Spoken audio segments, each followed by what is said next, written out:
Port Authority management and board isn't saying much, but according to board chairman Dan Tidinko, the port board has initiated an administrative review and action of some personnel within the port.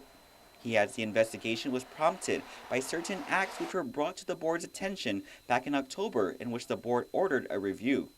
KUAM has learned that part of the probe includes questions over leave and workmen's compensation issues at the port. Word of the investigation has made its way to the executive branch, where Governor Eddie Calvo's deputy press secretary Phil Leon says Adelup is aware of the investigation into allegations in which several employees were served notices of proposed adverse action.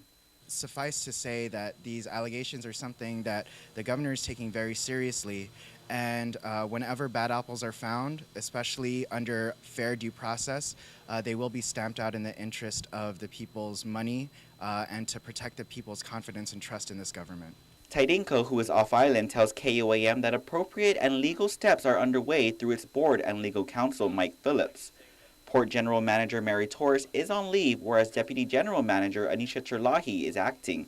She would not comment on the matter in order to be fair to the privacy and confidentiality of all parties involved. Meanwhile, investigations at the port and its employees is nothing new. It was back in May when an investigation was launched over claims of nepotism by the port's upper management, along with port employees working without a transportation worker identification credential card.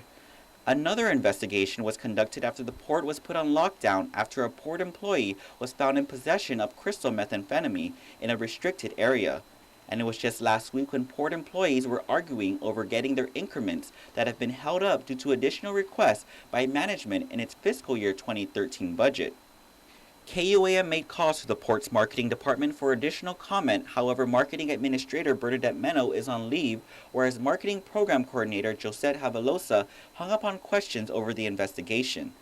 The Ungarero says the investigation is not a witch hunt, but to hold forefront the people's trust and confidence in the government. Whenever there are actions and allegations of impropriety and corruption in this government, Governor Calvo will pursue it to the fullest extent of due process. Reporting for Guam's News Network, I'm Ken Quintaniza.